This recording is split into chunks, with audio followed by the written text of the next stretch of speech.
యాక్చువల్గా ఇతను ఎవరు ఉద్ధవుడు అనేవాడు? యాక్చువల్గా యువరాజు, రాజు అని చెప్పుకోవచ్చు. మధుర ఒక రాజవంశానికి చెందిన అతను అనమాట. ఇక్కడ వీళ్ళెవరయ్యా అంటే, గోపికలు ఎవరయ్యా అంటే, వాళ్ళు చిన్న ఒక గ్రామంలో ఏదైతే నందబాబా ఉన్న బ్రజభూమి యొక్క గ్రామంలో ఉండే బ్రజభూమి అయిన గ్రామంలో ఉండే ఒక స్త్రీలు అనమాట. గర్ల్స్ అని కూడా చెప్పుకోవచ్చు మనం. సో వాళ్ళు అనమాట. సో అలాంటి వాళ్ళ దగ్గర ఇక్కడ ఏమడుగుతున్నాడు ఈయన? ఆ, వాళ్ళ యొక్క పాదధూళి అడుగుతున్నాడు అనమాట. అప్పుడు వెంటనే, ఏ మమ్మల్ని నువ్వు పాదధూళి అడుగుతున్నావా? మేము ఒక గ్రామ యువతలమి, మా నుండి నువ్వు ఈ పాదధూళి అడిగేది అనేసి ఏంటిది అని వాళ్ళు సిగ్గుపడుతున్నారంట. సిగ్గుపడుతూ ఉంటే ఆ ఇబ్బంది పడతా అప్పుడు ఇంకా వాళ్ళకి ఎలా అనిపిస్తుందంటే అది ఒక ఇబ్బందికరంగా, ఎంబ్రాస్గా ఉందన్నమాట వాళ్ళకి. సో ఇలా ఉన్నప్పుడు ఈ ఉద్ధవ, లేదు లేదు మాకు కావాలి, ఇవ్వండి ఇవ్వండి అని అడుగుతూ ఉన్నాడంట. అప్పుడు వాళ్ళు ఇవ్వము అన్నారనమాట. వాళ్ళు మేము గ్రామంలో ఉండే వాళ్ళమి అని చెప్పి చెబితే, అప్పుడు ఉద్ధవ ఇంకో ప్లాన్ వేసుకున్నాడంట.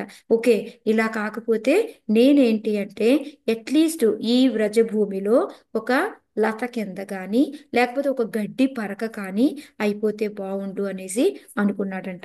ఎందుకు అంటే వాళ్ళు ఎప్పుడైనా సరే నడుస్తూ ఉంటారు కాబట్టి మళ్ళీ ఎప్పుడొకప్పుడు నా మీద కాలేస్తారు. ఆ కాలేసినప్పుడు ఆ పాదధూళి అనేది నా మీద పడుతుంది కాబట్టి, సో అందుకొని నేను ఈ ఈ అట్లీస్ట్ ఒక లతలాగా అన్నా లేకపోతే ఒక గడ్డి పోచగా కన్నా కానీ అవ్వాలి అని కోరుకుంటున్నాడు అనమాట. సో ఎంతమంది ఇవాళ ఇలా అవ్వాలి అని కోరుకుంటున్నారు అని అంటే, చాలా మంది ఎత్తలేదు, కొంతమంది ఎత్తారనమాట. సో అది కొంతమంది, అందరూ కాదు. ఎందుకు అంటే ఇది నిజంగా చాలా కష్టం. ఒక బృందావనంలో వెళ్ళి, అంటే మనం ఎలా అంటే తృణాదపి సునీచేన తరోరవి సహిష్ణున ఆమానినా మానదేనా కీర్తనీయ సదా చెప్పడం చాలా తేలిక. శ్లోక పాడడం ఏముంది? రోజు పాడుతానే ఉన్నాం మనం. ఆరతి, మార్నింగ్ మంగళారతి తర్వాత రోజు పాడుతానే ఉన్నాం. కానీ నిజంగా ఆ గడ్డి పరక అవడం అనేది, ఆ సహనం అనేది మనకి నిజంగా వస్తుందా? అది నిజంగా చాలా కష్టమైందనమాట. సో ఇక్కడ ఇంకా ప్రభుపాద ఏం చెప్తూ ఉన్నారు అంటే, నువ్వు గడ్డి పరక అవడమే కష్టమైతే ఇంకా అట్లీస్ట్ గడ్డి పరక కాకపోయినా పర్వాలేదు, ఒక చిన్న స్ట్రా అయితే పర్వాలేదు నాకు. రోడ్డు మీద, ప్రజభూమిలో ఆ రోడ్డు మీద ఒక చిన్న స్ట్రా అయితే, అట్లీస్ట్ గడ్డి అనుకోండి ఏమవుతుంది, అది భూమితో అటాచ్ అయి ఉంటుంది, దానికి ప్రాణం అనేది ఉంటుంది. ఒకవేళ వీళ్ళ గోపికలు కాలు చెయ్యి పడినా కూడా మళ్ళీ అది నిలదొక్కుని మళ్ళీ బతకగలుగుతుంది. కానీ ఈ స్ట్రా అనేది చూసాము అంటే ఆ రోడ్డు మీద పడిన దానికి ఒక మూల్యం అనేది లేదు. అది ఒక చెత్త. మళ్ళీ దాంతో ఏమో ఉపయోగమూ లేదు. సో ఈ విధంగా చూసుకున్నామంటే అలాంటి అలాంటి ఏదైతే ప్రాణం లేనిది, జీవం లేనిది, మూలం లేనిది, దాంతో నిర్లక్ష్యం చేయబడింది, అలాంటి లాగా నేను అంత వినయ విధేయతలతోటి నేను ఈ స్ట్రా లాగా బా వ్రజభూమిలో పడి ఉండాలి అని చెప్పేసి ప్రభుపాదుల వారు చెప్తూ ఉన్నారనమాట. గడ్డి పరక కాకపోయినా పర్వాలేదు, ఒక చిన్న స్ట్రా లాగైనా పడి ఉన్నా చాలు అని చెప్పి చెప్తున్నారు అనమాట ప్రభుపాదుల వారు. సో ఇక్కడ అందుకే ఉద్ధవ్ కూడా ఏమడుగుతున్నాడు, నేను ఒక చిన్న గడ్డి పరక. సో అప్పుడు ఏమవుతుంది అంటే గోపికలు నా మీద నడుస్తారు.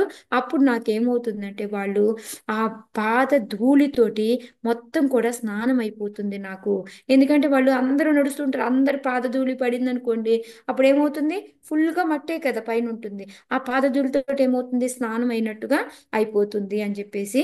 సో అందుకని ఏంటంటే అంత గొప్పగా ఆయన గోపికల్ని పొగుడుతున్నాడు. ఉద్ధవ ఇది కావాలని కోరుకుంటున్నాడు వాళ్ళ పాదధూళి అని చెప్పి చెప్తున్నారనమాట. సో ఇప్పుడు ఈ గోపికలందరిలో కన్నా కూడాను ఎవరు గొప్ప అంటే రాధారాణి గొప్ప అన్నమాట. మహీయ సంపాద రజోభిషేకం. ఒక్క నిమిషమే, నిన్న ఎవరో వచ్చారు. Lotus feet of all these gopis are Vrindavan.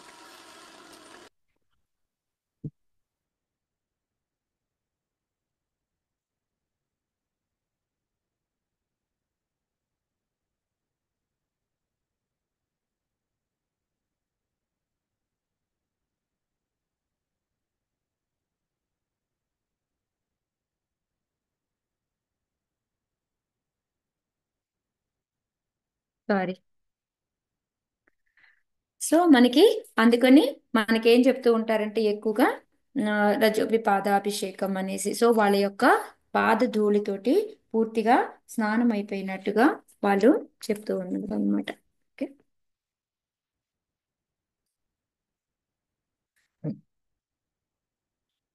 Next ఇంక ఇప్పుడు మళ్ళీ ఇంకో శ్లోక చెప్పుకుందాం. But if a prince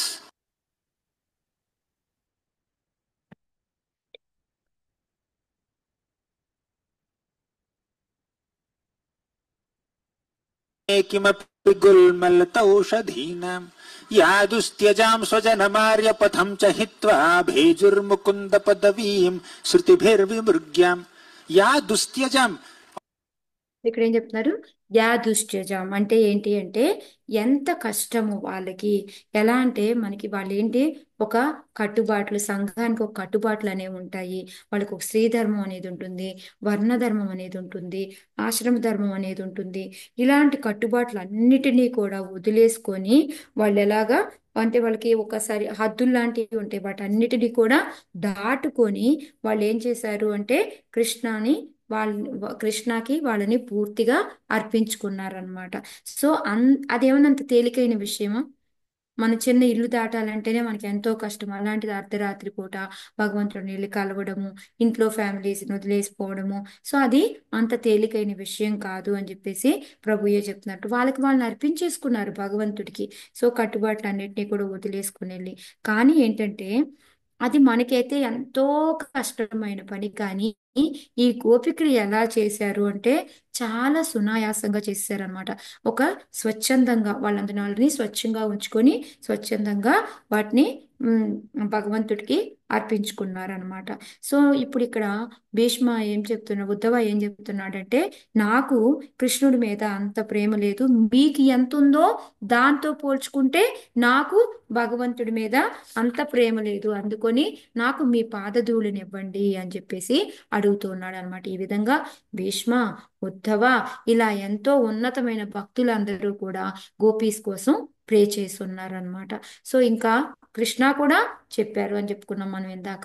Krishna ఏమని చెప్పాడు అంటే, కృష్ణ గోపికలతో అన్నాడంటే, నేను యాక్చువల్గా రహస్యంగా అందరికీ ఏం చెప్పాను, ఏ యథామా ప్రపద్యంతే తాంస చైవ భజామ్యహం అంటే మీరు నన్ను ఏ విధంగా పూజిస్తారో నేను అదే విధంగా పరస్పరంగా మనము ఏమంటారు రెసిప్రొకేట్ అవుతూ ఉంటాను అని చెప్పేసి చెప్పారనమాట.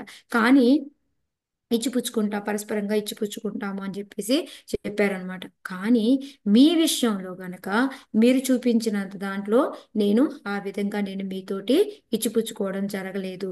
నేను దాంట్లో ఎంత ఇదిగా ఓడిపోయాను అంటే వాళ్ళు చేసినంత ఇదిగా నేను తిరిగి ఇవ్వలేకపోతున్నాను అని చెప్పడం అనమాట.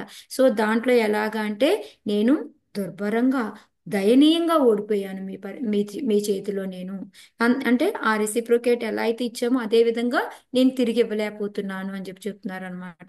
ఇంకా ఏంటి అంటే వాళ్ళ గోపికల యొక్క ప్రేమ కృష్ణుడి మీద ఎంత ఉంది అంటే దాంతో పోల్చుకుంటే ఇప్పుడు కృష్ణది ఎలా ఉందంటే వాళ్ళ వాళ్ళ ప్రేమను చవి చూసిన తర్వాత కృష్ణ ఏ విధంగా ఫీల్ అవుతున్నాడంటే, నేను దివాలా తీసినట్టు, లేకపోతే ఇంకా ఏంటంటే నేను అసమర్థుణ్ణి, నాకు నిస్సహాయుణ్ణి, నేను సమర్థవంతంగా మీతో స్పందించలేకపోతున్నాను, మీ ముందు మీరు చూపించే ప్రేమ ఆప్యాయతల ముందు నేను నథింగ్, ఏమీ లేదు నాది అని చెప్పేసి చెప్తున్నారనమాట. మీరు చేసే సేవ కానీ, మీరు చూపించే ప్రేమ కానీ, మీరు చూపించే వినయ విధేయతలతో కానీ ఏవి చూసుకున్నా కూడా నాకు ఎటువంటి సామర్థ్యము లేదు, మీతో అది తిరిగి అందించే అంత నా దగ్గర లేదు అని చెప్పేసి భగవంతుడు చెప్తూ ఉన్నాడు అనమాట. సో ఇదే విధంగా ఇప్పుడు భీష్ముడు కూడా ఏంటంటే ఇక గోపికల్ని ప్రేయర్ చేయడం ఆపేశాడు అనమాట. ఆపేసి నేను వీళ్ళని ఏంటంటే గోపికలని గురించి మనం చెప్పుకుంటూ పోయి వాళ్ళని గుణగణాలు కీర్తించుకుంటూ పోతే వాటికి అంతం అనేది లేనే లేదు. సో అందుకొని నేను ఇక్కడతోటి ఆపేస్తాను. సో అంటే ఏంటి, మనం ఇప్పటిదాకా ఎక్కడున్నాము, వృత్తావనంలో ఉన్నాం అనమాట. సో ఒక శ్లోక చెప్పారు, అది చెప్పేసి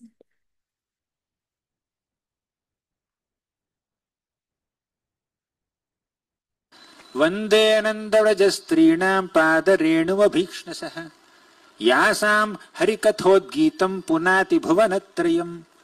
సో వందే నందవజ స్త్రీణం అంటే ఏంటంటే ఎప్పుడైతే ఈ ఉన్నతమైన ఆ స్త్రీలు ఎవరైతే ఉన్నారో వాళ్ళందరికీ కూడా నేను నమస్కారాలు అర్పిస్తున్నాను. అంటే వాళ్ళు ఎంత ఉన్నతమైన వాళ్ళు అంటే వాళ్ళు మనం ఆల్రెడీ ఇందాకంతా కూడా చెప్పుకొని ఉన్నాం అనమాట. వాళ్ళు ఎక్కడుంటారు అంటే నందమహారాజు యొక్క బృందావనమైన గ్రామంలో ఉండే ఈ స్త్రీలు అని చెప్పి చెప్తున్నారు అనమాట. నెక్స్ట్ ఏంటే వరసాం హరితోద్గతం పునాతి భువనత్రయం. ఎప్పుడైతే హరసాం అంటే వీళ్ళు ఈ వీళ్ళంతా కూడా ఏం చేస్తారంటే హరికథా గీతం, భగవంతుణ్ణి కీర్తిస్తూ ఉంటారనమాట. సో దానివల్ల ఏమవుతుంది, పునాతి భువనత్రయం, మూడు లోకాలు కూడా శుద్ధమైపోతాయి, పవిత్రమైపోతాయి అని చెప్పి చెప్తున్నారనమాట. సో ఎప్పుడైతే వాళ్ళు భగవంతుణ్ణి కీర్తిస్తూ ఉంటే దాని ద్వారా ఈ మూడు లోకాలు ఏవైతే ఉన్నాయో అవన్నీ కూడా పవిత్రమైపోతూ ఉన్నాయి అన్నమాట. సో అంత గొప్పతనం అన్నమాట గోపికలది. సో దాన్ని బట్టి మనం అర్థం చేసుకోవాలి వాళ్ళు ఎంత గొప్పవాళ్ళు అనేది, వాళ్ళ యొక్క గొప్పతనాన్ని అన్నమాట. సో ఇంకా ఏంటంటే తర్వాత ఇంకా భీష్మ ఏం చెప్తున్నాడంటే, నాకు మిమ్మల్ని అంటే గోపికల్ని పొగిడే అంత ఏమంటారు సామర్థ్యము లేదు, అర్హత లేదు, శక్తి లేదు నాకు. అందుకొని ఇంకా నేను మిమ్మల్ని కీర్తించడం ఆపుతున్నాను అని చెప్పేసి నెక్స్ట్ ఇంకా ఆయన ఏంటంటే మళ్ళీ ఈ ఇంకా అది గోపికల విషయం అనేది ఏంటి అంటే ఒక ఆ, ఏమని ఎక్సాల్టెడ్ సబ్జెక్ట్, ఉన్నతమైన విషయము అని చెప్పి చెప్పారనమాట.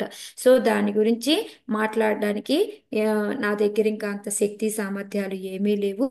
అందుకొని నేను మరలా ఏంటంటే ఇప్పుడు నా మూడు ఏదైతే ఇంతకు ముందు నేను ఎప్పుడైతే పార్థసారథి మీద ఆయన కృష్ణుడి యొక్క ఎవరైతే యువరాజుగా ఉన్నాడో దాని రూపంని ధ్యానించుకుంటూ ఉంటాను అని మళ్ళీ దాని దగ్గరికి వచ్చాడనమాట. గోపికల్ని పొగిడేసి ఇంకెంతకన్నా ఎక్కువ పొగిడే శక్తి సామర్థ్యం నా దగ్గర లేవు అని చెప్పేసి మళ్ళీ ఆయన వెనక్కి వచ్చేసారనమాట. సో ఇప్పుడు మనం ఇంతకుముందు ఇప్పుడు దాకా ఎక్కడున్నాం, బృందావనంలో ఉన్నాం. ఇప్పుడు మళ్ళీ మనం వెనక్కి హస్తినాపూర్ వస్తున్నాం. హస్తినాపూర్లో కూడా మళ్ళీ ఇంద్రప్రస్థలో కూడా మళ్ళీ మనం కురుక్షేత్ర సంగ్రామం ఉంది ఎక్కడైతే జరిగిందో ఆ కురుక్షేత్ర ప్లేస్ దగ్గరికి వచ్చామన్నమాట. సో ఇప్పుడు మనం ఆ లాస్ట్ రెండు శ్లోకాస్ ఏవైతే ఉన్నాయో దాంట్లో మళ్ళీ 41వ శ్లోక చెప్పుకుందాం.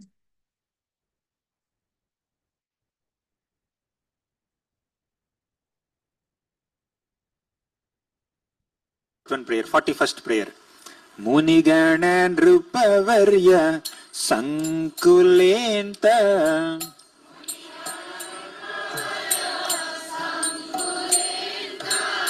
सदसि युधिष्ठिरराजसूय एषा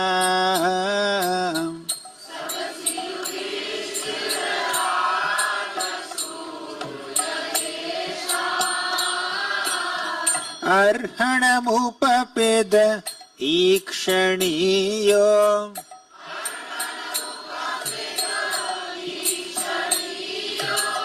मम दृशि गोचर एष आविरात्मा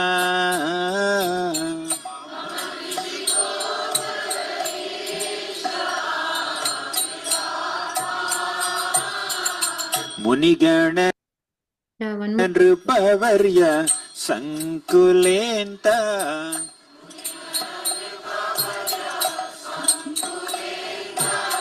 सदसि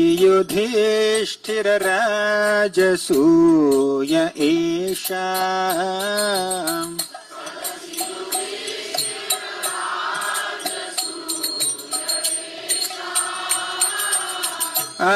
अर्हणमुपपेद ईक्षणीयो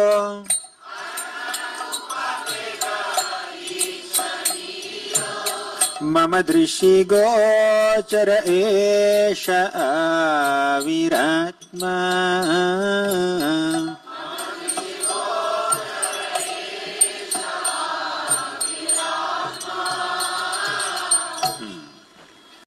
సో మనకి ఇక్కడ ఫస్ట్ లైన్ ఉంటాం మునిగణ నృపవర్య సంకులేంత. మనందరికీ తెలుసు రాజసూయ యజ్ఞం గురించి అన్నమాట ఇది. ఎప్పుడైతే కురుక్షేత్రంలో అక్కడ మనకి రాజసూయ యజ్ఞం ఎప్పుడైతే జరిగిందో దాని గురించి మునిగణ అంటే ఎవరైతే అందరూ సాధువులు ఉన్నారో వాళ్ళందరూ మునులందరూ కూడా వచ్చి ఉన్నారనమాట. ఈ రాజసూయ యజ్ఞం ఎక్కడ జరిగింది, ఇంద్రప్రస్థలో జరిగింది. ఎవరితో చేయబడింది? యుధిష్ఠిర మహారాజుతో జరిపించబడింది అనమాట.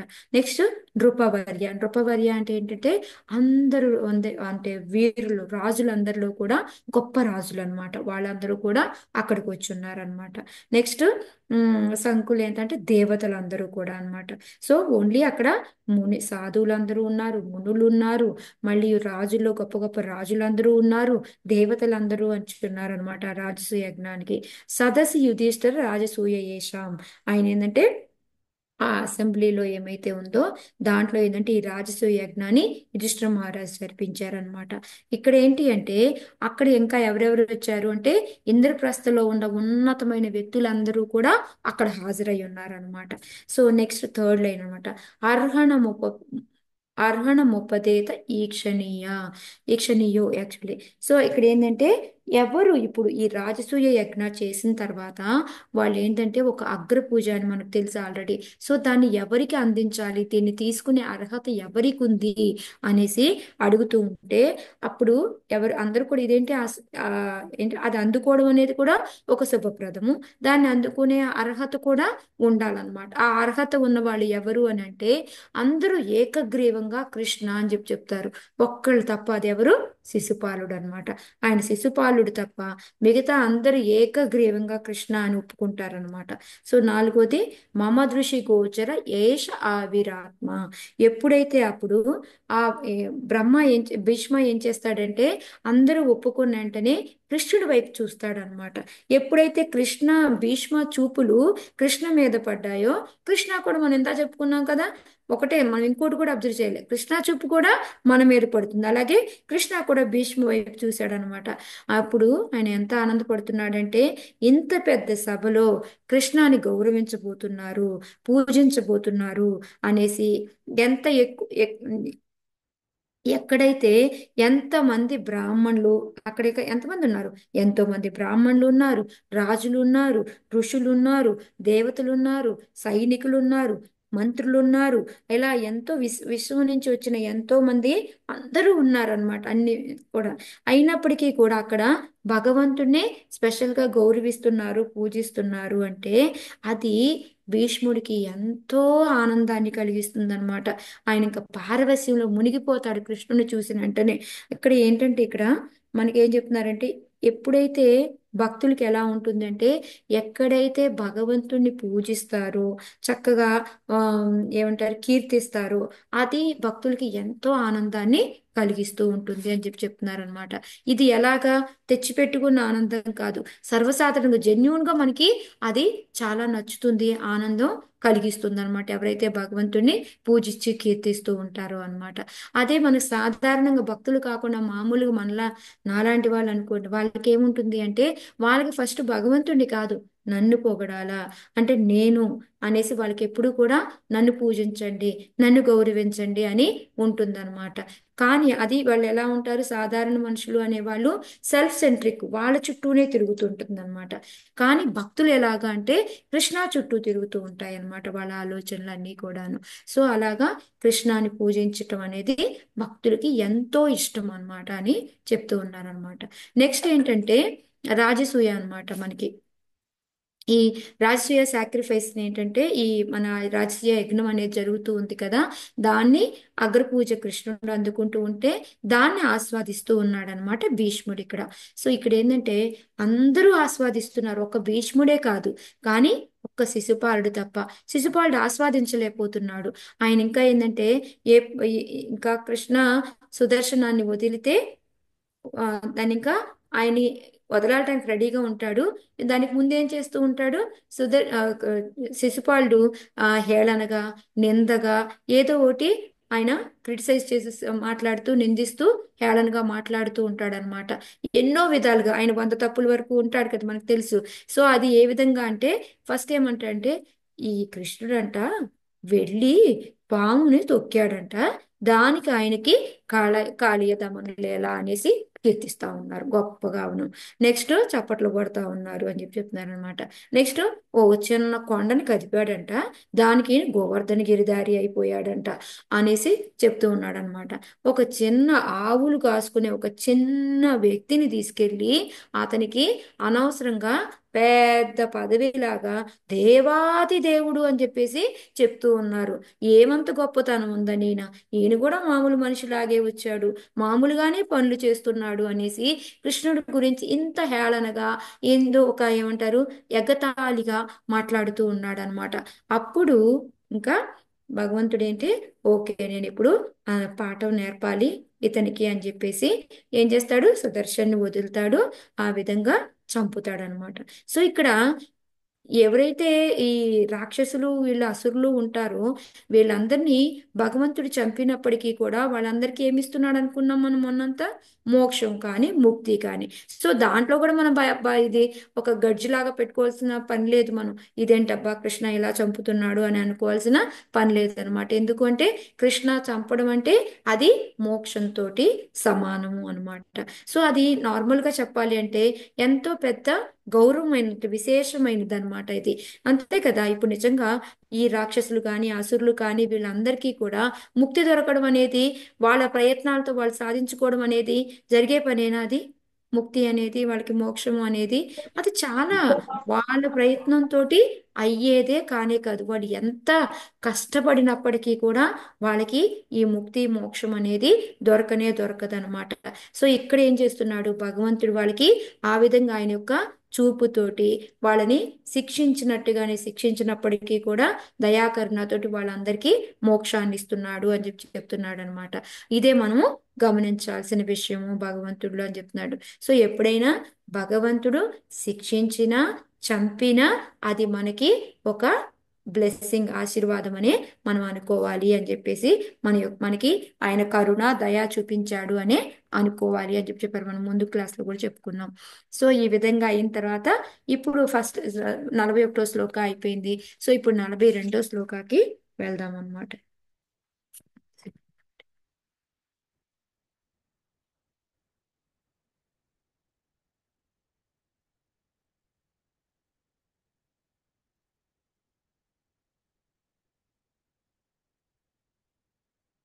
Eight five, very good. We are well in time. So we'll discuss the last prayer of Bhishma Stuti before we conclude. Yes. Tamimahamajam, Tamimamajam Sharirabhajam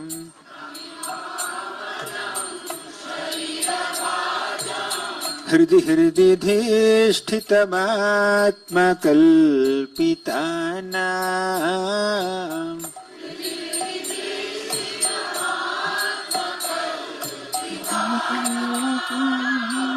प्रतिदृश्यमिह नैकधर्कमेकम्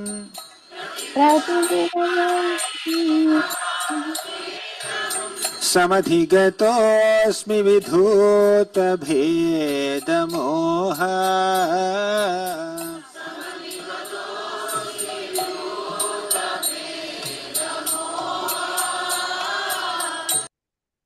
aham sharira bhajam. Now Bhishma is ఏమైంది? concluding with a very generic statement that also describes.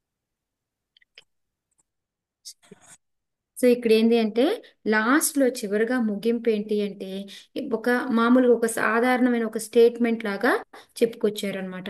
అది ఏంటి అనేది మనం ఇప్పుడు చూద్దాం అనమాట.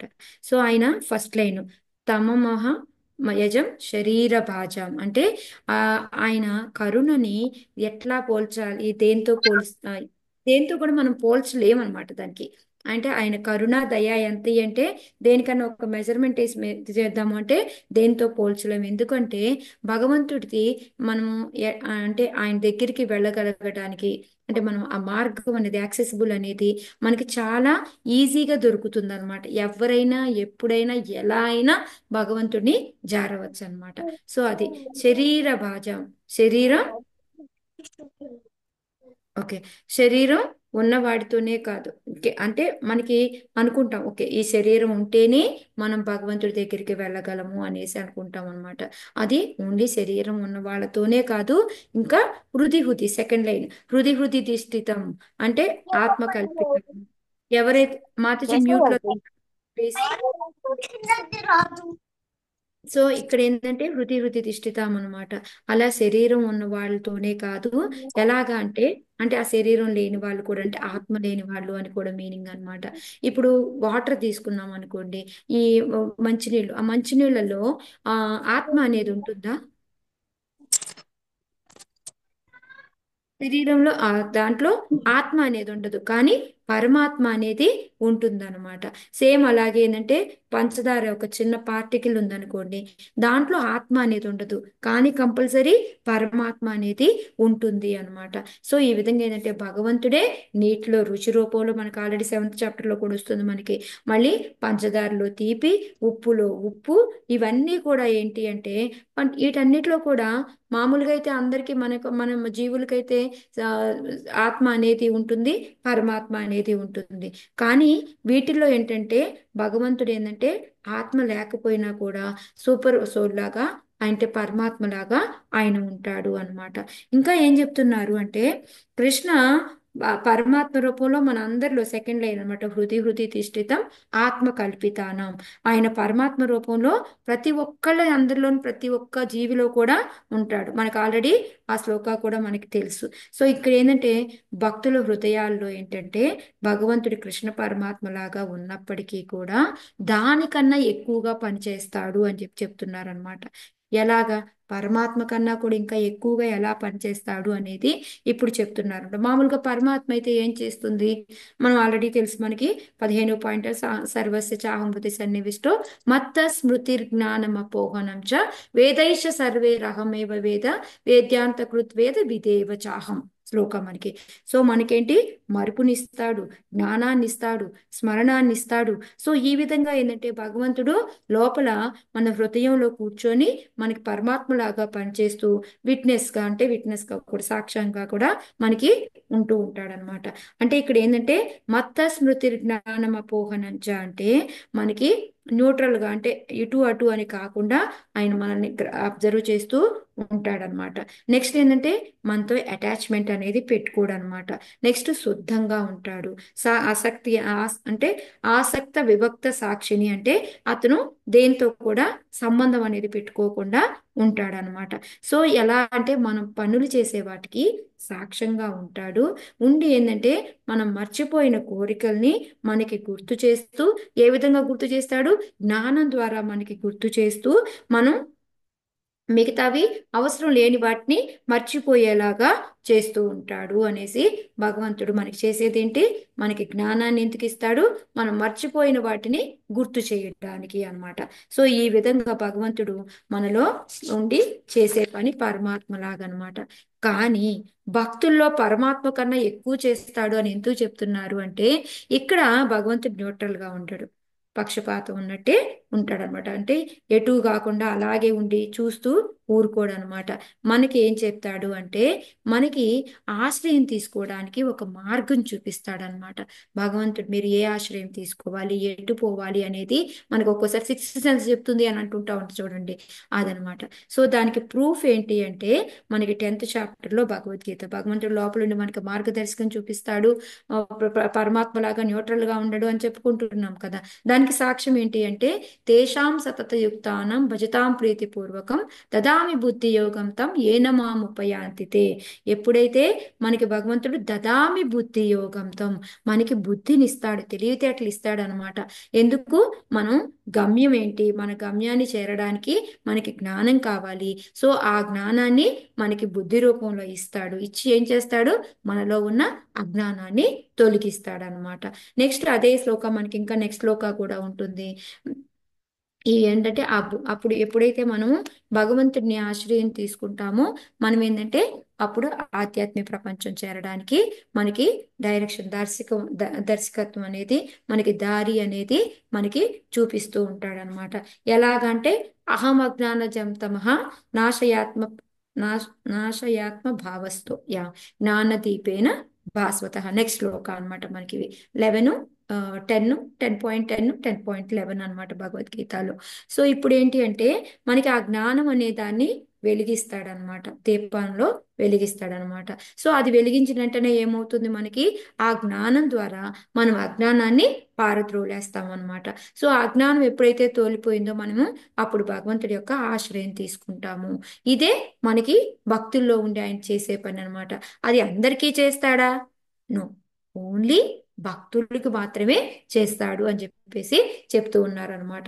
So ఎందుకు అట్లాగా కొందరికే చేసి కొందరికే చేయడు అని అంటే, భగవంతుడు ఏంటి అంటే, అది ఎవరు కావాలని అడుగుతారో వాళ్ళకి మాత్రమే భగవంతుడు చేస్తాడు, వద్దు అనుకునే వాళ్ళకి చేయడు అనమాట. ఎందుకు అంటే మనకి ఉన్న చిన్న స్వతంత్రం ఏదైతే ఉందో దాన్ని ఇబ్బంది కలిగించడు. సో మీ స్వతంత్రాన్ని మీరు ఉపయోగించుకొని, లేదు నాయనా నువ్వు నాకు జ్ఞానం ఇవ్వు అంటే ఇస్తాడు, వద్దు అంటే ఇవ్వడు అనమాట. సో నార్మల్ పరమాత్మ లాగా ఉండి అబ్జర్వ్ చేస్తూ ఉంటాడు. లేదు నేను నీ భక్తుడినయ్యా, నువ్వు జ్ఞానం చూపెట్టి నాకు చూపించు, మార్గదర్శకంగా చూపించు అంటే ఆయన చేస్తాడనమాట. సో అందుకని భక్తుల హృదయాల్లో పరమాత్మ కన్నా కూడా ఇంకా ఎక్కువగా పనిచేస్తాడు భగవంతుడు అని చెప్పి చెప్తూ ఉన్నారనమాట. సో ఇప్పుడు అనమాట భీష్మ చెప్తున్నాడు, భగవంతుడు అందరి హృదయాల్లో కూడా పరమాత్మ రూపంలో ఉంటాడు అని చెప్పి చెప్తున్నాడు అనమాట. సో మూడో లైన్, సమాధి గతోస్మి విద్యుతి భేదమోహ. అంటే ఆ భగవంతుడు ఏంటంటే వందల రకాలుగా మనం భగవంతుడిని కీర్తించుకోవచ్చు అనమాట. ఎందుకంటే భగవంతుడి యొక్క ప్రేమ ఆప్యాయతలు అనేది ఆ భక్తులు ఎన్నో రకాలుగా ఉంటుందన్నమాట. సో ఆ విధంగా ఏంటంటే అందరి హృదయాల్లో ఎన్నో రకాలుగా ఉన్నప్పటికీ కూడా ఒక రకం ఏంటి అంటే పరమాత్మ రూపంలో అందరి హృదయాల్లో ప్రత్యక్షమవుతాడు అన్నమాట. సో ఇక్కడ నాకు రకరకాలు ఎన్నో ఉండుంటాయి, వాటన్నిటి నుంచి కూడా నా మైండ్ సమాధి గతోస్మి, సమాధిలోకి వెళ్ళాలి నా మైండ్, సమాధిలోకి వెళ్ళి ఏ సమాధిలోకి వెళ్ళాలి, నీ ఆలోచనలతోటి ఈ కృష్ణ చైతన్యంతో ఉండి నేనే ఆలోచిస్తూ మిగతా వాటన్నిటి నుంచి నేను బయటికి రావాలి అని చెప్పేసి ఏదైతే మనకి ఫస్ట్ లో చెప్పారు. సో ఇది చెప్పేసి ఏం చేశాడు, ఆయన సమాధిలోకి వెళ్ళిపోయాడు. నేను సమాధిలోకి వెళ్తున్నాను అని చెప్తూ వెళ్తున్నాడు అనమాట. సో అది చెప్పేటప్పుడు ఒక లాస్ట్ వర్డ్ ఉంది, ఏంటి అంటే వేదమోహ. అది నాకున్న ఈ మోహాలు ఏవైతే ఉన్నాయో, ఈ ఇల్యూషన్స్ ఏవైతే ఉన్నాయో, వీటన్నిటినీ కూడా కట్ చేసి పడేసే, ఇవన్నీ ఏమీ వద్దు, కట్ చేసి నేను ఫుల్గా నీ సమాధిలోనే ఉండేటట్టుగా నన్ను చూడు అని చెప్పి చెప్తున్నాడు అనమాట. సో ఇంకా ఇప్పుడు ఏంటంటే ఈ ఫుల్గా అంటే కృష్ణ చైతన్యంలో ఎంతో లోతుగా వెళ్ళిపోయాడు ఇంకా భీష్ముడు. సో ఈ విధంగా ఆయనకి, ఎందుకంటే భీష్మ ఇచ్చా మృత్యు కాబట్టి ఈ లాస్ట్ సెంటెన్స్ అని చెప్పేసేసి వేదమోహ అని చెప్పేసి ఆయన సమాధిలోకి వెళ్ళిపోయాడు అనమాట. ఈ విధంగా భీష్మ తనని తాను సమర్పించుకున్నాడు, సమాప్తం చేసుకున్నాడు అనమాట. మనకి తెలిసి ఆయనకి ఇచ్చా మృత్యు కాబట్టి. సో కృష్ణ లీలని సమాప్తి చెయ్యక ముందే తను సమాప్తి చేసుకున్నాడు అని చెప్పేసి చెప్పారనమాట. సో ఇక్కడితోటి మనకి భీష్ముడు మనకి భీష్మ స్తుతి అనేది అయిపోయింది. భీష్ముడు గోపికల్ని కీర్తించారు, మళ్ళా చైతన్య మహాప్రభువుని కూడా ఈ విధంగా చైతన్య మహాప్రభువుని కూడా గురించి వస్తారు అని ముందుగానే ఊహించి చెప్పారనమాట. మనకి ఈ మధ్యలో ఏదైతే భగవంతుడు భగవంతుడు కాదు, భీష్ముడు ఈ మనకి ఈ ధర్మాలన్నీ చెప్పాడు కదా, వర్ణాశ్రమ ధర్మ, రాజధర్మ, నీతి ధర్మ, ఆ వర్ణ ధర్మ, ఈ విధంగా ఎన్నో రకాలైన ధర్మాలు యుధిష్ఠిర మహారాజు చెప్పారు కదా. చెప్పేటప్పుడు ఏంటంటే అతను ఇంకోటి కూడా చేశాడనమాట. అదేంటి మనందరికీ తెలిసి ఏం చెప్పాడు, ఇంకోటి విష్ణు సహస్రనామం కూడా చెప్పారనమాట. సో దాంట్లో ఏంటంటే ఆయన మనకి చైతన్య మహాప్రభు వస్తారు ఈ కలియుగంలో అనేసి మనకి ముందే ఊహించి చెప్పారనమాట. ఆ శ్లోక ఏంటంటే ఎవరైనా పాడతారా మొత్తం, సువర్ణవర్ణ హేమాంగు, సువర్ణవర్ణ హేమాంగో వరాంగశ్చందనాంగది సన్యాస కృచ్చయంతో శాంతో నిష్ఠా శాంతి పరాయణ శ్లోక అనమాట.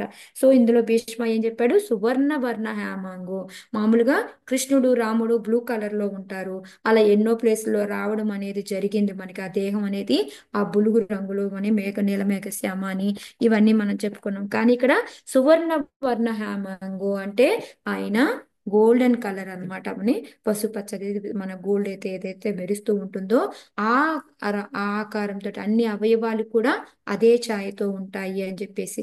ఇంకా ఏంటి, వరాంగస్ చందనాంగది, ఆయన బాడీ పార్ట్స్ అన్ని కూడా ఏ విధంగా చందనము అద్ది ఉంటుంది అనమాట వాళ్ళందరికీ కూడాను.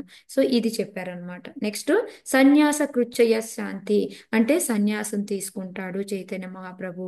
ఎందుకు చేయండి, ఆయన గౌరాంగ మహాప్రభు సన్యాసం తీసుకున్న తర్వాత ఆయన గౌరాంగ అని పేరు కూడా వస్తుంది. మనం ఆల్రెడీ చైతన్య చరితామృతాలో చూసామన్నమాట. సో ఎందుకు ఆయన వచ్చాడు అంటే, ఎవరైతే కృష్ణ ప్రేమ కావాలి అని అనుకుంటారో వాళ్ళందరికీ ఆశ్రయం ఇచ్చి హరినామ సంకీర్తనాన్ని నేర్పడానికి అని చెప్పేసి ఆయన ఇక్కడ వచ్చేలాగా చేసుకున్నారనమాట.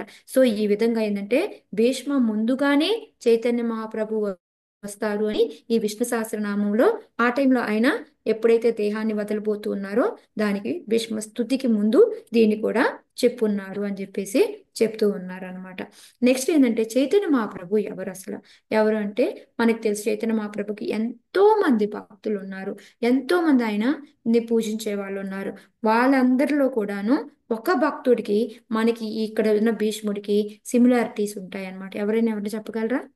సేమ్ ఇదే విధంగా భగవంతుడిని తలుచుకుంటూ దేహాన్ని వదలడం కానీ, ఆయన యొక్క దే దేహాన్ని వదిలిన తర్వాత కూడా అది పెద్ద పండగలాగా చేసుకోవడం. ఇది హరిదాస్ ఎవరు? Thakur Haridas Thakur Mataji. Haridas Thakur, correct. So Haridas Thakur same అన్నమాట. ఎందుకంటే హరిదాస్ ఠాకూర్ కూడా భీష్మ ఎలా అయితే భగవంతుడి సమాప్తి అంటే ఎప్పుడైతే భగవంతుడు వెళ్తాడో ఆయన కన్నా ముందే ఇక్కడ ఆయన సమాప్తి చేసుకున్నాడు అనమాట. సేమ్ ఇదే విధంగా హరిదాస్ ఠాకూర్ కూడా చేస్తారనమాట. సో ఇదేంటి అంటే, హరిదాస్ ఠాకూరు మన అందరికీ తెలుసు భీష్ముడి అవతారం. యాక్చువల్గా నేను ప్రహ్లాద్ అని విన్నాను, బట్ నాకు ఇవాళ కొంచెం కన్ఫ్యూజ్ వచ్చింది. ప్రభు చెప్పిన తర్వాత భీష్ముడు అవతారం అంటే యాక్చువల్గా హరిదాస్ ఠాకూర్. సో ఆయన ఎన్ని రౌండ్లు, 192 రౌండ్లు చేస్తారు. 3 లక్షల సార్లు ఆ భగవంతుడి యొక్క నామాన్ని జపిస్తారు. అది కూడా ఎప్పుడు కూడా ఎవ్రీ డే అనమాట, ప్రతిరోజు చేస్తాడు ఆయన. ఎవరైనా ఎప్పుడైనా ఇలా చేశారా అని అడిగారు అనమాట. అడిగితే అది చాలా కష్టమైంది. మాకు ఇక్కడ గోవర్ధన్ ఎక్కువ విలేజ్ లో ఏంటి అంటే, కొంతమంది భక్తులు భగవంతుడు ఎప్పుడైతే హరిదాస్ ఠాకూర్ యొక్క పుట్టినరోజు జయంతి ఉంటుందో ఆ రోజు ఏంటంటే కొంతమంది భక్తులందరూ కలిసి 192 రౌండ్లు చేస్తారంట. అది ఎలా చేస్తారు అంటే, ఇప్పుడు ఈ అర్ధరాత్రి 11:30 అవుతుంది కదా, ముందు రోజు ఆ రోజు 11:30కి లేచి స్నానం అన్ని చేసి 12ంటికి మొదలు పెడతారంట. సో 12ంటికి మొదలు పెట్టేసి మళ్ళీ తర్వాత రోజు అర్ధరాత్రి 12ంటప్పటికి ఆపేస్తారంట. అప్పటికి 192 రౌండ్లు అవుతాయంట. అంటే తినరా తాగరా అంటే మధ్యలో చిన్న చిన్న బ్రేకులు, తినడానికి బాత్రూమ్కి వెళ్ళడానికి, అంతే తప్ప ఇంక వాళ్ళు ఇంకా బ్రేక్ అనేది తీసుకోరు అనమాట. సో ఇలా ఈ రోజుల్లో చేయడం అనేది చాలా కష్టము, ఎవరో మహానుభావులు తప్ప ఎవరూ చెయ్యలేరు. మనం ఇంకా ఏంటి అంటే, ఆయన 192 రౌండ్లు చేస్తూ హరినామం చేస్తూ ఆయనకి ఏం పేరు వచ్చింది, నామ ఆచార్య అని వచ్చింది అనమాట. సో ఇది ఎవరిచ్చారు, చైతన్య మహాప్రభుయే ఆయనకి ఇచ్చారనమాట. సో ఇక్కడ ఏంటి అంటే, ప్రభు ఏం చెప్తున్నారంటే, మనము ఆయన 192 రౌండ్లు చేస్తుంటే మనం ఏమంటారు, ఓ నేను 16 రౌండ్లు చాంటింగ్ చేస్తున్నాము అని మనము ఎంతో గొప్పగా చెప్పుకుంటాము అని చెప్తున్నారు. సో ఎందుకు హరిదాస్ ఠాకూర్ వచ్చారు, ఆయన 192 రౌండ్లు చేశారు ఎందుకు అంటే, చైతన్య మహాప్రభు ఎప్పుడైతే ఈయన యుగ ధర్మాన్ని స్థాపించడానికి, యుగ ధర్మం ఏంటిది, హరినామ సంకీర్తన అనమాట, దాన్ని చాటి చెప్పడానికి, దాన్ని ప్రతిష్ఠించడానికి ఉన్నారనమాట. సో ఇక్కడ హరిదాస్ ఠాకూర్ని కనుక మనం అంటే మెయిన్ గా మన యుగ ధర్మం చాంటింగ్ మనం చెప్పుకున్నాం. దాన్ని ఏంటంటే మొత్తం ఆ మూలల గ్రామాల్లో కూడా, చిన్న చిన్న చిన్న చిన్న గ్రామాల్లో కూడా దాన్ని స్ప్రెడ్ చేయాలి అని చెప్పేసి మనకి ఎప్పుడు కూడా చైతన్య మహాప్రభు చెప్తూ ఉంటారనమాట. సో అందుకోసం అనేసి హరిదాస్ ఠాకూర్ వచ్చారు. సో ఇక్కడ ఏంటంటే హరిదాస్ ఠాకూర్ వచ్చారు, వచ్చిన తర్వాత వాళ్ళు పూరిలో సెటిల్ అయ్యారనమాట. పూరిలో సెటిల్ అయిపోయినా కూడా అక్కడున్న సంఘం యొక్క కట్టుబాట్ల వలన ఆయన పూరిలో గుడిలోకి ఎంటర్ అవ్వలేడు, ఎందుకంటే ఆయన ముస్లిం కాబట్టి. కానీ ఆయన చక్కగా ఆ గుడికి ఎదురుగా ఉండి కూర్చొని, మనందరికీ తెలుసు, కూర్చొని చక్కగా ఆయన చాంటింగ్ చేసుకునేవారు అనమాట. సో ఈ సంఘం కట్టుబాట్లను ఆయన గౌరవించారే, నేను ఎందుకు వెళ్ళకూడదు, నేను ఎన్ని రౌండ్లు చేస్తున్నాను అలా అని చెయ్యలేదు. చక్కగా అక్కడ ఎదురుగా కూర్చొని కూడా భగవంతుడి యొక్క నామాన్ని జపిస్తూ ఉండేవాడు అనమాట. ఎప్పుడైతే ఆయన చిన్నగా ముసలి వాళ్ళు చిన్నగా ఓల్డ్ అయిపోతూ ఉన్నారో, ముసలితనం వస్తూ ఉందో, అప్పుడు చైతన్య మహాప్రభు వెళ్ళారనమాట. వెళ్ళి అడిగారు, ఏంటి నువ్వు చాలా నీరసంగా జబ్బులో ఉన్న వాళ్ళలాగా కనిపిస్తున్నావు, ఏంటి నీకేమైనా ఇబ్బంది ఉందా నాయన అని చెప్పి అడుగుతాడనమాట. అడిగితే హరిదాస్ ఠాకూర్ ఏం చెప్తారు అంటే, నీకేమైనా ప్రాబ్లం ఉందా అంటే, నాకు ఏం ప్రాబ్లము లేదు. నా మెయిన్గా ఏంటి అంటే, నేను 192 రౌండ్లు చెయ్యలేకపోతున్నాను. శారీరకంగా చూసుకుంటే నాకు ఎటువంటి ఇబ్బంది లేదు, కానీ నా ఇబ్బంది అంతా ఎక్కడుంది అంటే నా మైండ్లో ఉంది. దీనివల్ల నేను 192 రౌండ్లు కంప్లీట్ చేయలేకపోతున్నాను అని చెప్పి. అప్పుడు చైతన్య మహాప్రభు చెప్తారనమాట, నువ్వు ముసలివాడివయ్యావు, అదిగాక ఎంతో ఉన్నతమైన భక్తుడివి నువ్వు ఇంకా 192 రౌండ్లు చేయాల్సిన అవసరం లేదు, నువ్వు ఇంకా తగ్గించుకో కొన్ని రౌండ్లు అని చెప్పి చెప్తారనమాట. లేదు లేదు, హరిదాస్ ఠాకూర్ ఏం చెప్తారు, లేదు నేను అలా చేయలేను, నేను మాత్రం చాంటింగ్ చేసుకుంటూనే ఉండాలి, నేను రౌండ్లు తగ్గించడం అనేది జరగనే జరగదు అని చెప్పి చెప్తారనమాట. ఓకే, తర్వాత మళ్ళీ 2 రోజులు పోయిన తర్వాత చైతన్య మహాప్రభు వెళ్తారనమాట. వెళ్ళి ఏంటయ్యా నీ అప్డేట్ ఏంటి, నీకు ఎట్లా జరుగుతుంది ఏంటి, ఎలా ఫీల్ అవుతున్నావు అని అడిగితే, అప్పుడు నీ యొక్క దయా కరుణ నా మీద నువ్వు చూపించాలి. ఎందుకు అంటే నాకు తెలుసు నువ్వు ఇంకా కొన్ని రోజుల్లో నువ్వు ఈ భూమండలాన్ని వదిలేసి వెళ్ళబోతున్న ఈ అవతారాన్ని చాలించబోతున్నావు. కానీ నేను దాన్ని చూస్తూ నేను మాత్రం సహించలేను, అందుకొని నీకన్నా ముందు నేను ఈ దేహాన్ని వదలాలి, నేను ఇక్కడి నుంచి ఇది నా యొక్క రిక్వెస్ట్, నా మీద దయాకరుణ చూపించు అని చెప్పేసి అడుగుతాడనమాట. నీ యొక్క అంతిమ లీలల్ని నేను చూడలేను, నేను సాక్ష్యంగా ఉండదలుచుకోవట్లేదు, నన్ను ఇక్కడి నుంచి పంపించేసి అని చెప్తామంట. సో అప్పుడు చైతన్య మహాప్రభు అంటారు, అదేంటయ్యా నువ్వు లేకపోతే నేను ఎలా ఉండగలను, నేను భక్తిని ఎలా కొనసాగించగలను, నువ్వు లేకుండా అది అసంభవం అని చెప్తాడనమాట. చెప్తే దానికి హరిదాస్ ఠాకూర్ అంటారు, ఒక నవ్వుతారనమాట. నవ్వి, నన్ను ఎందుకు భగవంతుడా, ఓ మై గాడ్, ఎందుకయ్యా నన్ను భ్రమలో పడేస్తావు, నేను ఎలాంటి వాడిని అంటే, ఇప్పుడు ఒక చిన్న చీమ కానీ పురుగు కానీ చనిపోయిందనుకో, ఈ ప్రపంచానికి ఏమన్నా తెలుస్తుందా, వచ్చే నష్టం ఏమైనా ఉందా? అలాంటిదే నేను కూడా ఒక చిన్న చీమ పురుగు లాంటి వాడిని. సో దీనివలన ఎటువంటి ఆ ఏమంటే ఎవరికి వచ్చే నష్టము లేదు, తేడా కూడా ఉండదు, చనిపోయినందువలన తెలిసి వచ్చే ఇబ్బందికరం కూడా ఏమీ ఉండదు అనేసి అంతే నమ్రతతోటి చెప్తూ ఉంటాడు అనమాట. అదే మనమైతే నేను ఇన్ని రౌండ్లు చేస్తున్నాను, నేను ఇంత గొప్ప, నేను ముందు సీట్లో కూర్చోవాలి, అలాగా మనం గర్వంతో ఫీల్ అవుతూ ఉంటాము. కానీ ఇక్కడ హరిదాస్ ఠాకూర్ ఎంత వినయ విధేయతలతో చెప్తున్నాడో చూడండి, అదే ఆయన యొక్క వినయ విధేయత అనమాట. సో ఇక్కడ ఇంకేంటంటే, భగవంతుడు నేను నీ అంతిమ లీలల్ని చూడాలనుకోవట్లేదు కనుక నీకన్నా ముందు నన్నే తీసుకెళ్ళిపో అని చెప్పి వెళ్ళిపోవాలి అంటాడు Chaitanya Mahaprabhu. Okay okay fine, okay no problem, నేను నీకు అలాగే జరిగేలాగా నీకు పర్మిషన్ ఇస్తున్నాను నువ్వు వెళ్ళిపోవడానికి అని చెప్పేసి. సరే నీ కోరిక ఏంటో చెప్పు, మరి వెళ్ళపోతున్నావు కదా, నీ కోరిక అనేది ఉంటుంది కదా, కోరిక ఏంటో చెప్పు అంటే, అప్పుడు హరిదాస్ ఠాకూర్ చెప్తారనమాట, నేను వెళ్ళిపోయేటప్పుడు 3 కోరికలు కోరుతాడు ఆయన. నేను వెళ్ళిపోయేటప్పుడు మీరు రావాలి, నేను దేహాన్ని వదిలేసేటప్పుడు మీరు రావాలి, మీ యొక్క పాదాన్ని నా యొక్క చెస్ట్ మీద ఉంచాలి, నా యొక్క ఛాతీ మీద ఉంచాలి. నెక్స్ట్ నా ఎదురుగా మీరు నుంచుంటే నా కళ్ళతోటి మిమ్మల్ని చూస్తూ నేను ఇంకా ఏంటంటే శ్రీకృష్ణ చైతన్య అని చెబుతూ నా పెదాల మీద నేను దేహాన్ని వదలాలి అని చెప్పేసి అడుగుతారనమాట. సో నెక్స్ట్ డే మళ్ళీ చైతన్య మహాప్రభు వస్తారు. సో అదే ఫైనల్ మూమెంట్ అనమాట, చివరిది అనమాట. సో ఇంకా ఆయన కోరికలను కూడా సేమ్ గా తీరుస్తారనమాట. వెళ్ళి ఆయన యొక్క లోటస్ వీటిని ఆయన యొక్క హరిదాస్ ఠాకూర్ ఛాతీ మీద పెడతాడు, ఎదురుగా ఉండి ఆయనకి దృశ్యాన్ని కలిగించేలా చూస్తాడు, పెదవులతోటి శ్రీకృష్ణ చైతన్య అంటూ ఆయన దేహాన్ని వదులుతారనమాట. సో ఇప్పుడు చూడండి, హరిదాస్ ఠాకూర్ది మళ్ళీ భీష్ముడిది, రెండికి సిమిలారిటీస్ ఉన్నాయా లేవా?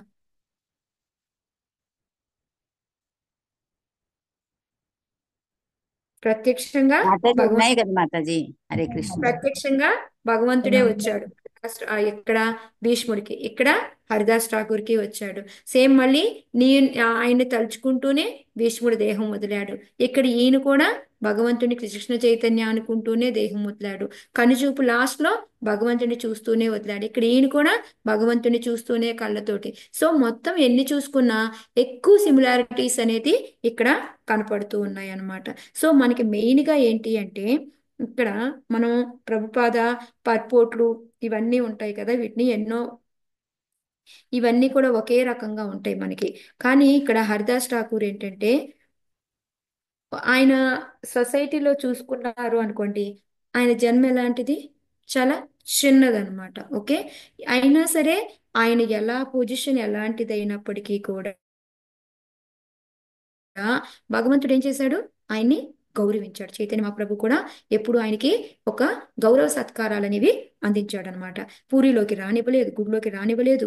అయినా సరే ఆయనకి నామాచార్య అని బిరుదిచ్చి ఆయన్ని పర్సనల్ గా భగవంతుడే లాస్ట్ ఆయనకి వీడ్కోలు చెప్పేలాగా పర్సనల్ గా వచ్చి దర్శనం ఇచ్చారనమాట. అదే ఇప్పుడు భీష్మలో చూసుకున్నాం అనుకోండి, సేమ్ అదే అన్నమాట. అంటే ఇదంతా పర్పోర్ట్ లో ఒకసారి ప్రపాదులు వారు రాస్తారనమాట. సేమ్ భీష్మ ఏంటి అంటే ఏం చేసినా అంటే ఎంతో మంది ఆయన్ని తప్పుగా అర్థం చేసుకుంటారు. ఎందుకు అంటే ఆయన అధర్మం వైపు యుద్ధం చేశారు. కానీ కృష్ణ గౌరవించాడా లేకపోతే తిరస్కరించాడా? కృష్ణ గౌరవించాడు. అక్కడ ఆయన చాలా చిన్న దాంట్లో పుట్టి అయినప్పటికీ పూరిలోకి రానివ్వకపోయినా ఆయనకి నామాచార్య బిరుదిచ్చారు. ఆయన కోసం ప్రత్యక్షంగా వచ్చాడు. ఆయన గౌరవ సత్కారాలు అందించారు. ఇక్కడ మిగతా వాళ్ళందరూ తప్పుగా అర్థం చేసుకున్నప్పటికీ కూడా ఇక్కడ కృష్ణ వచ్చేసి ఈయనకి గౌరవ సత్కారాలు అందించాడు. పర్సనల్ గా వచ్చేసి ఆయనకి దర్శనం ఇచ్చేశారు అనమాట. సో ఇది మనం ఏంటంటే ఎందుకు అంటే కృష్ణ ఈ భీష్ముడికి ఏంటంటే భగవంతుడి మీద అంత తెలివి, అంత భక్తి ఇవన్నీ ఉన్నాయి కాబట్టి వీటన్నిటినీ కూడా అందరికీ తెలిసేలాగా కృష్ణ చేశాడు. అందుకే ఆయన చెప్పే ముందు ఎంతమంది వచ్చారు అక్కడ, ఋషులు, సుఖదేవ్ గోస్వామి, ఇలాగ ఎంతో మంది గౌతమ మునులు, వీళ్ళ అందరూ వాళ్ళ శిష్యులతో పాటు ఎంతో మంది, సుఖదేవ్ గోస్వామి, నారద, అందరూ కూడా వచ్చున్నారు అని చెప్పుకున్నాం అనమాట. సో అందుకని ఏంటంటే ఎంతో ఉన్నతమైన వాళ్ళందరూ, విశ్వంలో ఉన్న వాళ్ళందరూ ముందు కూడా ఆయన యొక్క లాస్ట్ చెప్పేదాన్ని అందరూ వినేలాగా చేసి ఆయన యొక్క గొప్పతనాన్ని చాటి చెప్పారనమాట. సో దీన్ని బట్టి ఏంటి అంటే మనకి భీష్ముడికి వేదాంతము తెలుసు, భక్తి తెలుసు అన్నమాట. రెండిట్లో కూడా ఆయన దిట్ట అని చెప్పేసి నిరూపించారనమాట. సో కృష్ణ ఇలాగేంటంటే ఎంతమంది పెద్దవాళ్ళు ఉన్నారో వాళ్ళందరి ముందు కూడా ఈయన ఎంత గొప్పవాడు అనేది నిరూపించారనమాట, ఈ లీలంతా జరిపి అని చెప్పేసి చెప్తూ ఉన్నారనమాట. సో మనం ఏంటంటే ఇప్పుడు భీష్మ, హరిదాస్ ఠాకూర్లు వీళ్ళందరూ ఎంతో మంది మహాజనులు ఉన్నారు. ఇలా వీళ్ళందరి గురించి చర్చించుకుంటా ఉన్నాం కదా.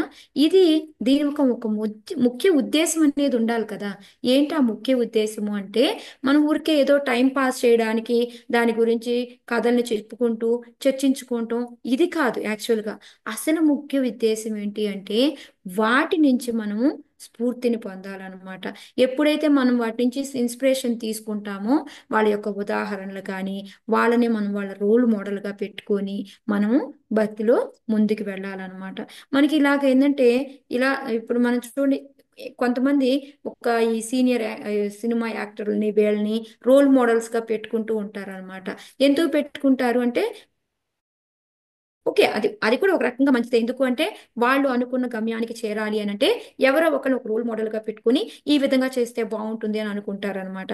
కానీ మనకి అది భౌతికంగా, ఇప్పుడు మనకి ఆధ్యాత్మికంగా కావాలి అంటే మనకి ఇలాగ భీష్మ, హరిదాస్ ఠాకూర్ ఇలాగా వీళ్ళందరి మహాజనులందరినీ కూడా మనము రోల్ మోడల్ గా పెట్టుకోవాలన్నమాట. ఎందుకంటే ఏ మహాజనో ఏంటి మాధజ్యది సప ఆ, పంతాహ చెప్తాం కదా.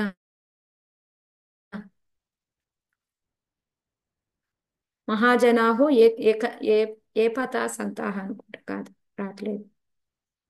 ఏన ఎవరైనా గతాసు పంతా మాతాజీ. ఆ, ఏ జనక, ఓకే, యా. సో అంటే ఏంటంటే మనము భక్తిలో మనము ఉండాలి అంటే ఈ మహాజనులు అందరూ ఉన్న వాళ్ళని, వాళ్ళ మార్గాన్ని మనం అనుసరించుకుంటూ పోవాలన్నమాట. సో దానికి ఏంటంటే ఇలాగా ఈ గొప్ప గొప్ప ఆ, ఆత్మలు అంటే వీళ్ళందరూ గొప్ప గొప్ప భక్తులు.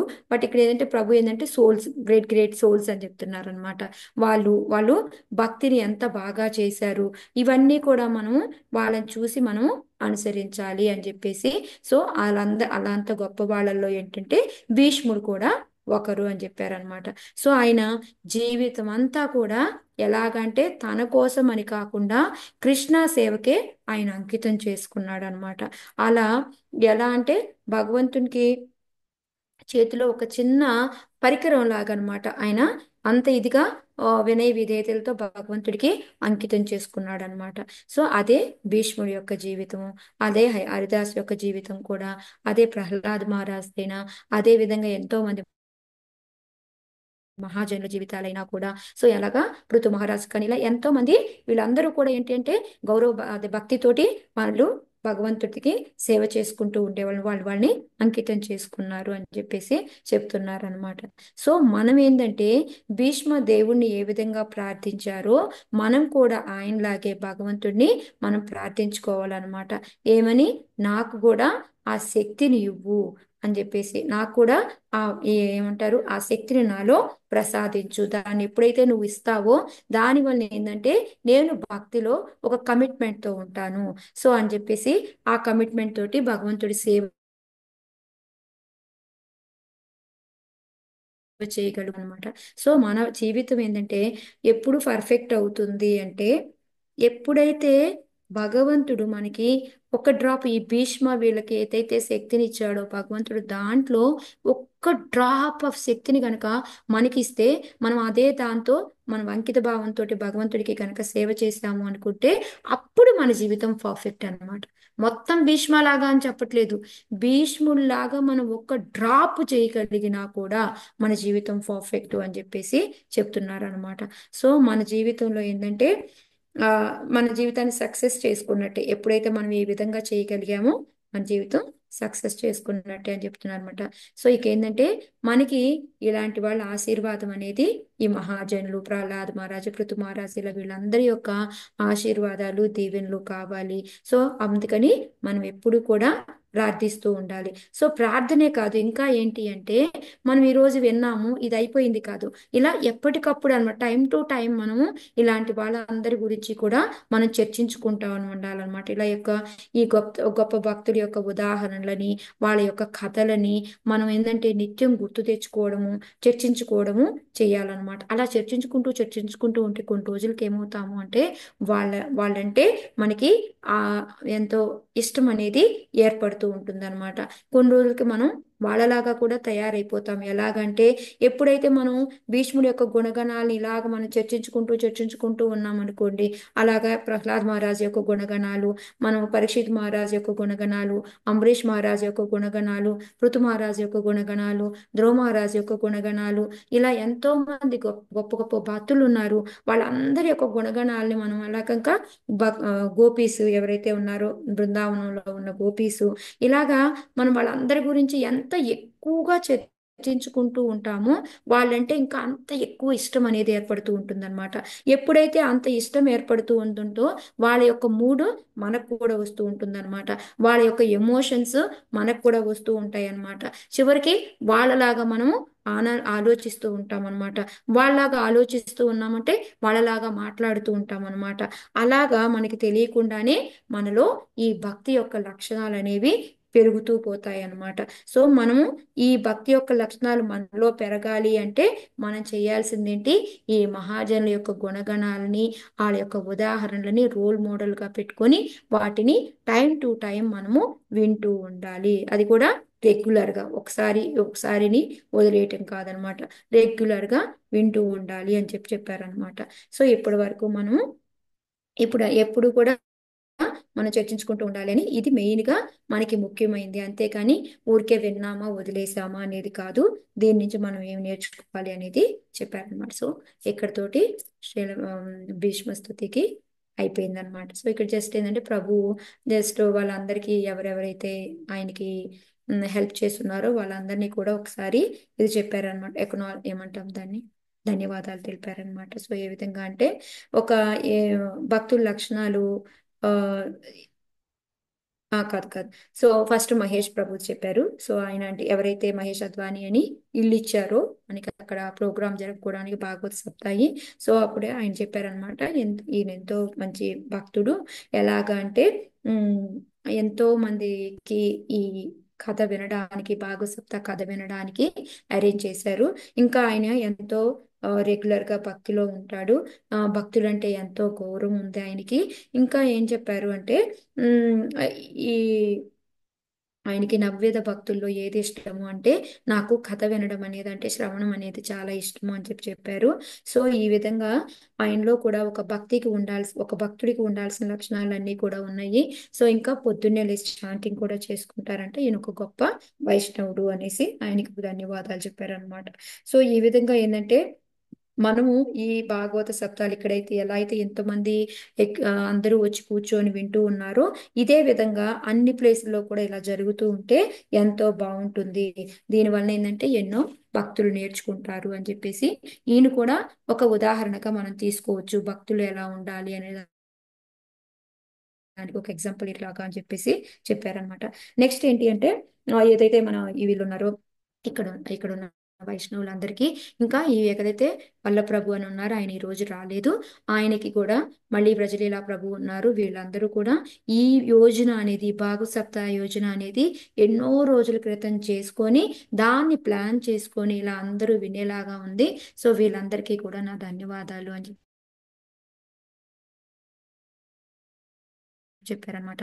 నెక్స్ట్ ఏంటంటే ఈ ఇంటికి వచ్చి ఎంతమంది కూడా విభూతి సప్తా ఈ అసోసియేషన్ భక్తులు రావడము, వీళ్ళందరూ కీర్తించడము, ఇదంతా వినడము, దీని యొక్క వైబ్రేషన్ ఈ ఇల్లంతా కూడా ఉంటుంది అని చెప్పేసి చెప్పారనమాట. ఇలా ఇంకా దీని తర్వాత ఏంటంటే మచ్చిత మద్గత ప్రాణ బోధయంత పరస్పరం. సో దీని యొక్క వైబ్రేషన్ అనేది చాలా రోజులు ఉంటుంది అని చెప్పేసి చెప్పారనమాట. సో ఇంకొకళ్ళని నేను అంటే లాస్ట్ గా చెప్తూ ఉన్నాను.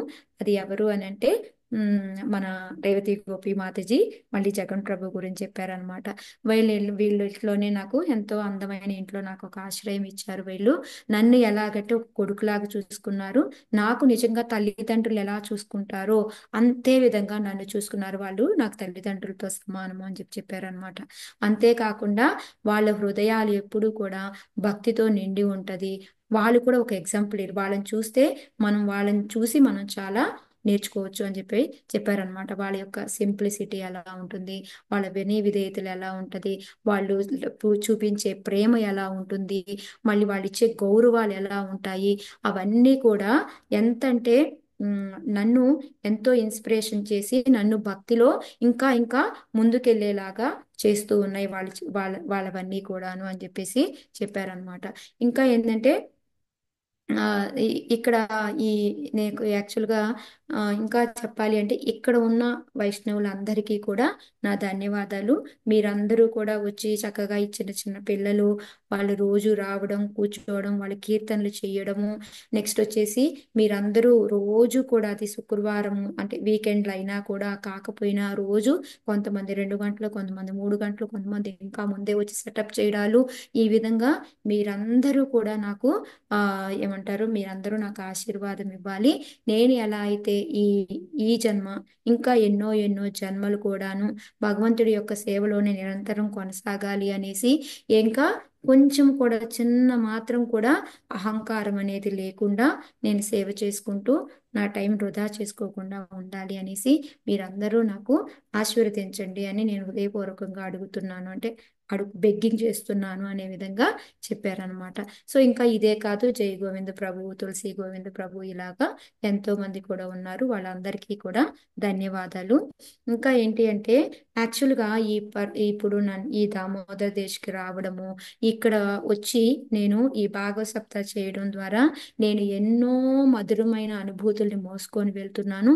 ఇది ఒక నార్మల్ గా జరిగే ఒక ట్రిప్ లాగా నాకు అనిపించటం లేదు అని చెప్పేసి నేను ఎంతో బాగా మీ అందరితోటి టైం స్పెండ్ చేశాను అని చెప్పేసి, ఇది మామూలు ఎక్స్పీరియన్స్ కాదు అని చెప్పారనమాట.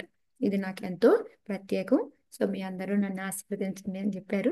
సేమ్ నేను కూడా అదే అడుగుతున్నాను. సో నన్ను కూడా మీరందరూ ఆశీర్వదించండి. హరే కృష్ణ. మీరు ఇలాగే అన్ని మళ్ళీ మళ్ళీ హరి బోల్ అన్ని మాతాజీ. విన్నవన్నీ చెప్తూ ఉండాలి మాతాజీ. మాకు అదే మా ఆశీస్సు. హరి బోల్ మాతాజీ. మాతాజీ ఒక్క విషయం, ఒక్క నిమిషం.